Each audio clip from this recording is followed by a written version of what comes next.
هل يحق للشيعة أنهم يأتون ويحاولون نشر التشيع في بلاد السنة والعكس صحيح؟ أنا في تصور أنه يحق بل يجب على كل صاحب مبدأ أن ينشره. كل إنسان يعتقد بفكرة وأنها حق، نعم، وجوبا عليه أن ينشرها، وجوبا عليه أن ينشرها. وهذا من أخطر ضلالات الإخوان عثمان الخميس على الإطلاق. لتعلم أن هذا الكلام ما أخذه الخميس إلا من جماعة الإخوان المسلمين، لأن رؤساء الإخوان المسلمين حول العالم كطارق السويدان الكويتي: أنا من عشاق الحرية، أقدس الحرية، عندي الحرية قبل تطبيق الشريعة، عندي الحرية قبل تطبيق الشريعة. وكالقرضاوي إمامهم في الدنيا قلت إن الحرية مقدمة على تطبيق الشريعة، الحرية مقدمة على تطبيق الشريعة. وهذه هي حرية الاعتقاد التي يدعو إليها الإخوان المسلمون، ولكي لا يأتي أحد من متعصبيه أيا كانوا ويقول إن الخميس لم يقصد هذا وإنما قصد ذاك. أكد الخميس هذه الفتوى الباطلة في نفس الجواب على السؤال 4 مرات. فأين تذهبون؟ يقول الله سبحانه وتعالى: كنتم خير أمة أخرجت للناس تأمرون بالمعروف وتنهون عن المنكر. فخيرية هذه الأمة تتمثل بعد إيمانها بالله سبحانه وتعالى في الأمر بالمعروف والنهي عن المنكر.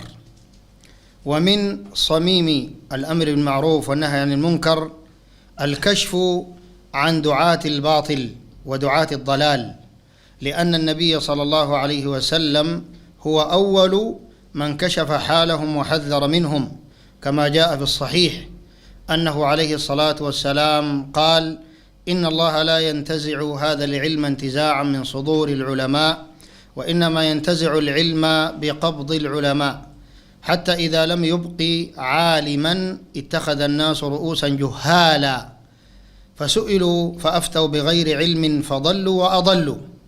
وقال عليه الصلاة والسلام: إن بين يدي الساعة سنوات خداعة يؤتمن فيها الخائن ويخون فيها الأمين ويصدق فيها الكاذب ويكذب فيها الصادق وينطق فيها الرويبضة. قالوا: وما الرويبضة يا رسول الله؟ قال: الرجل التافه يتكلم في أمر العامة. رواه ابن ماجه وصححه الألباني. وسئل الإمام أحمد لما قيل له: إنه يشق علي أن أقول فلان كذا وفلان كذا، أي من أهل الضلال، قال: إذا سكت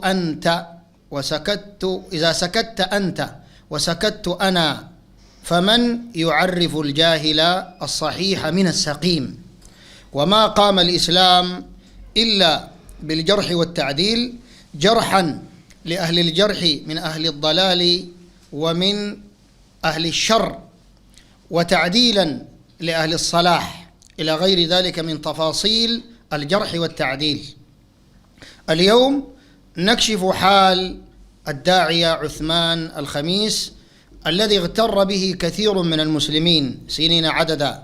والسبب في ذلك أن الإخوان المسلمين بتنظيمهم وخباثتهم يسلطون الضوء على بعض دعاتهم تلميعا لهم وتشهيرا لهم بين عامة الناس ليكونوا قوادا في يوم من الأيام، وليفعلوا بعد ذلك من الضلالات ومن المنكرات ما الله به عليم، كما حصل في الأمة الإسلامية والعربية على وجه الخصوص بما يسمى بالربيع العربي، الذي نشره ونشر فتنته وفتن بين المسلمين، وكان سببا في قتل المسلمين واغتصاب المسلمات وتشريدهم هنا وهناك في البلدان شرقا وغربا شمالا وجنوبا. كان السبب الأعظم في نشر الربيع العربي هم علماء الضلال شيوخ الإخوان المسلمين الذين لمعوهم سنين عددا، ومنهم هذا المدعو عثمان الخميس. وأنا سأركز في ردي عليه نقطة في كل حلقة من حلقات الرد، وهذه أولاها: رضي من رضي وأبى من أبى، لأننا نتكلم بالدليل من الكتاب والسنة وبالوثائق من كلام الخميس نفسه لا من كلام غيره. وماذا بعد الحق إلا الضلال؟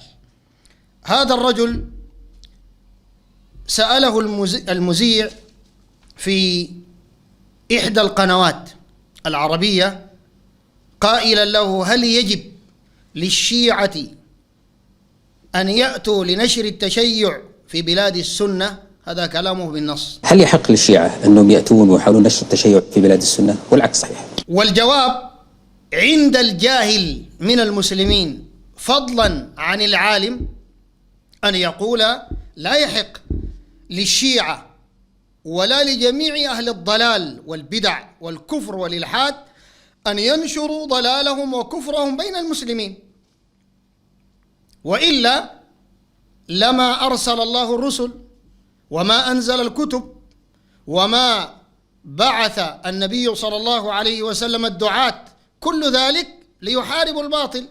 فكيف يجوز أو نجوز لأهل الباطل والكفر والشرك والعناد أن ينشروا باطلهم بين المسلمين الخيرين؟ لكن كان الجواب من عثمان الخميس كعادة شيوخ الإخوان المسلمين في مذهبهم القائل بحرية الاعتقاد أو ما يسموه بحرية التعبير وحرية التفكير إلى غير ذلك من الترهات والضلالات. قال الخميس: يحق بل يجب على كل صاحب مبدأ أن ينشره. شيخ، سألت قبل الفاصل عن نشر التشيع، يعني هل يحق للشيعة أنهم يأتون ويحاولون نشر التشيع في بلاد السنة والعكس صحيح؟ أنا في تصور أنه يحق بل يجب على كل صاحب مبدأ أن ينشره. كل إنسان يعتقد بفكرة وأنها حق، نعم، وجوبا عليه أن ينشرها. أنت تعتقد أن هذا حق، هذا من باب الأمر بالمعروف والنهي عن المنكر. هذا حق يجب أن ينشره، وهذا باطل يجب أن يحاربه. هذا دين.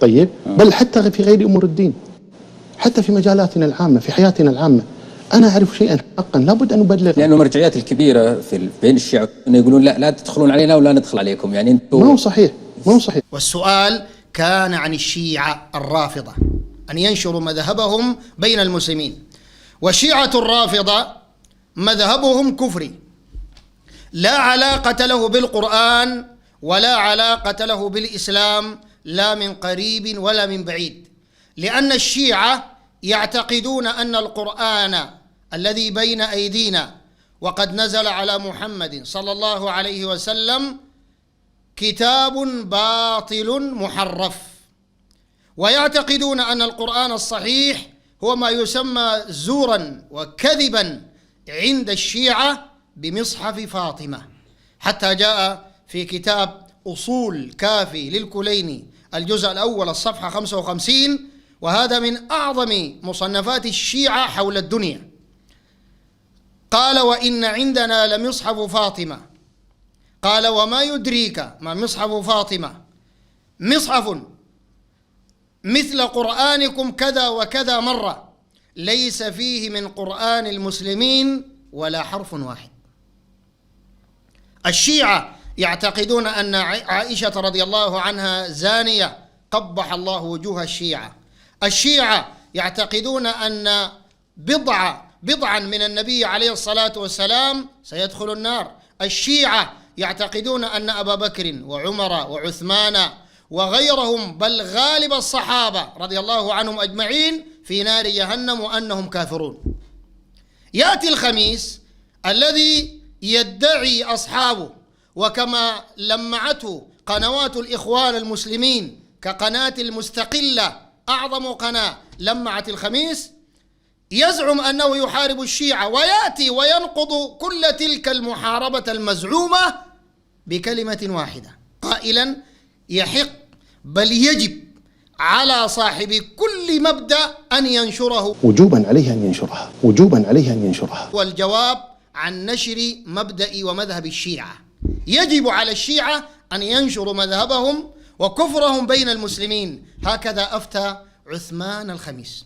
ووالله لو لم تكن إلا هذه الفتوى لبيان ضلال الخميس لكفت للعقلاء والمنصفين، ولكن أين هذا من المتعصبين الذين يتعصبون لجنسه أو يتعصبون للونه، كما قرأنا في التعليقات لما نشرنا الإعلان في الرد عليه، أو الذين يتعصبون لحزبه من جماعة الإخوان المسلمين.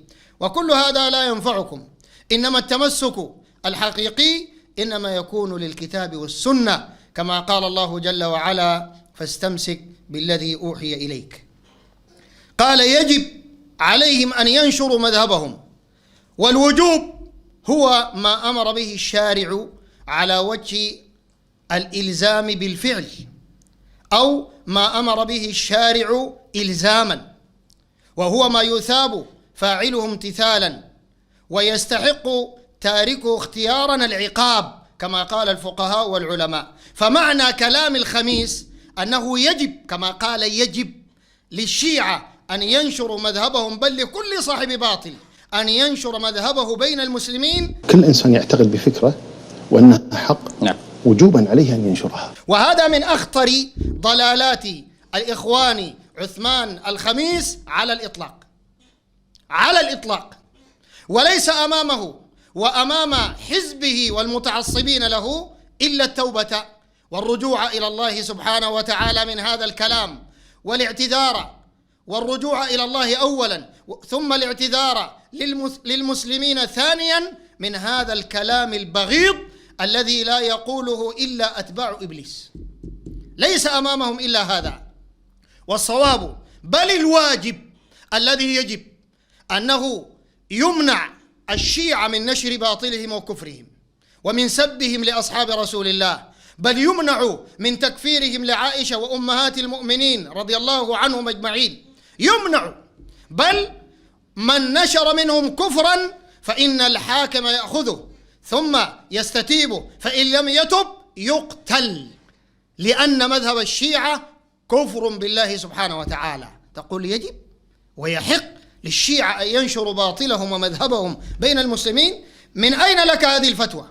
ومن سبقك عليها من العلماء المتأخرين والمتقدمين؟ ثم ما دليلك عليها من كتاب أو سنة أو أثر صحيح لأحد أو واحد من السلف والأئمة الأربعة؟ لتعلم أن هذا الكلام ما أخذه الخميس إلا من جماعة الإخوان المسلمين، لأن رؤساء الإخوان المسلمين حول العالم كطارق السويدان الكويتي يقول: أنا ما عندي مشكلة في غير الفساد الأخلاقي، هكذا يقول بهذا اللفظ.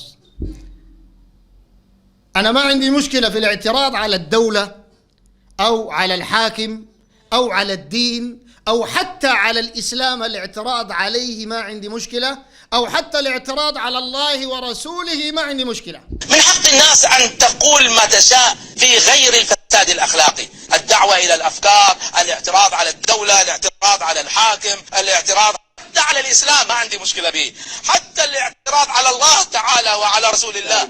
وهذه هي حرية الاعتقاد التي يدعو إليها الإخوان المسلمون كالسويدان وعثمان الخميس وكالقرضاوي إمامهم في الدنيا، لما قال: الحرية مقدمة على تطبيق الشريعة الإسلامية. أقدس الحرية، حتى إن قلت في أحيان كثيرة وأغضب هذا بعض الإسلاميين، قلت إن الحرية مقدمة على تطبيق الشريعة. ومعنى الحرية ما دعا إليه الخميس وما دعا إليه السويدان وما يدعو إليه جميع الإخوان المسلمين. لذلك لما تقلد الحكم محمد مرسي في مصر، من أوائل الأشياء التي فعلها فتح للرافضة وللشيعة كل المعابد التي أغلقت في عهد الرئيس الذي قبله، فتحها لهم، وفتح لشيوخ الرفض والتشيع من إيران، فتح أبواب مصر على مصراعيها لهؤلاء ليبثوا الكفر والشرك والإلحاد بين أبناء الشعب المصري المسكين الطيب. وما هذا إلا للعقيدة الإخوانية، وهي حرية الاعتقاد التي ينطلقون منها، والتي بسببها قال الخميس هذه الفتوى الباطلة. ولكي لا يأتي أحد من متعصبيه أيا كانوا، لكي لا يأتي أحد ويحاول أن يلبس الحق بالباطل ويقول إن الخميس لم يقصد هذا وإنما قصد ذاك، أكد الخميس هذه الفتوى الباطلة في نفس الجواب على السؤال 4 مرات. فأين تذهبون؟ أولا قال الخميس: يحق بل يجب على كل صاحب مبدأ أن ينشره.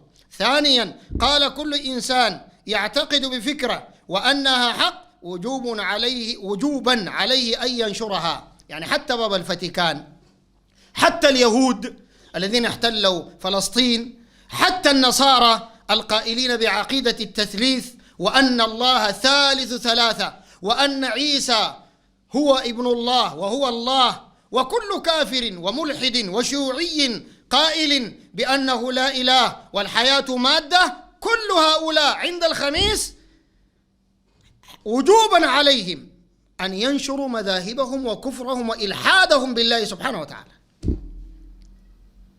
فهذا والله غاية في الضلال، وليس بعده ضلال أصلا ليس بعده ضلال.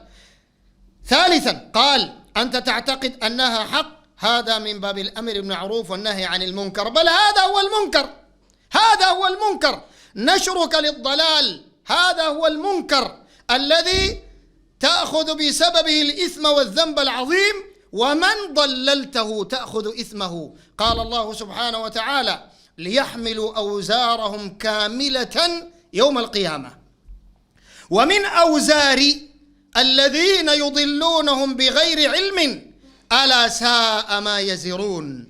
ومعنى الآية أن الذي يدعو إلى الضلال والكفر والإلحاد يكون له الإثم في دعواه عند الله يوم القيامة، ثم يكون له إثم كل من ضلله ودعاه إلى الضلال، يحمله على ظهره أمام الله يوم القيامة، إثمه وإثم من ضلله. ولهذا روى مسلم من رواية أبي هريرة رضي الله عنه قال قال رسول الله صلى الله عليه وسلم من دعا إلى هدى كان له من الأجر مثل أجور من تبعه لا ينقص من أجورهم شيئا، ومن دعا إلى ضلال كان عليه من الوزر من الإثم مثل آثام من تبعه لا ينقص من آثامهم شيئا. رواه مسلم بالصحيح. رابعا أكدها رابعا وقال أنا أعرض حقا وأنت تعرض حقا في وجهة نظرك والناس تحكم. وهذا من أبطل الباطل، لأنه إذا ترك الأمر لأهل الضلال أن يعرضوا الباطل الذي يرونه في أعينهم حقا، وتركنا الناس الجهال وغير المتعلمين والصغار والنساء والصبيان وكل شرائح المجتمع تحكم بين الحق والباطل، لضاع المجتمع وصار كله باطلا. ولهذا قامت شريعة الأمر بالمعروف والنهي عن المنكر لتمييز الحق من الباطل، وليس لترك أهل الباطل أن ينشروا الباطل. هذا الرجل رجل غريب، وتدل هذه الفتوى على جهله العظيم المركب بدين الإسلام. ولكن الإخوان المسلمين هذه عادتهم وسنتهم، أنهم إذا انتمى إليهم شيخ فإنهم يرفعونه في نظر الناس ويلمعونه ويبثون حوله الشائعات زورا وكذبا تلميعا له ومدحا له أمام الناس، ثم بالمقابل يطعنون في العلماء الربانيين، فتجدهم لا يثنون، أي الإخوان المسلمون لا يثنون على العلماء كالألباني رحمه الله وكابن باز رحمه الله وكالعثيمين واللحيدان والفوزان وغيرهم من علماء الأمة والملة العظماء، لا يأبهون لهؤلاء، إنما يلمعون أصحابهم. فوجب كشف هؤلاء. وإن شاء الله تعالى في الحلقة الثانية والقادمة سنبين علاقته الوطيدة أي الخميس بجماعة الإخوان المسلمين وزياراته لهم وأخذه لجميع أفكارهم ومعتقداتهم الباطلة بالوثائق. والله تعالى أعلم، وصلى الله وسلم وبارك على نبينا محمد وآله وصحبه وسلم.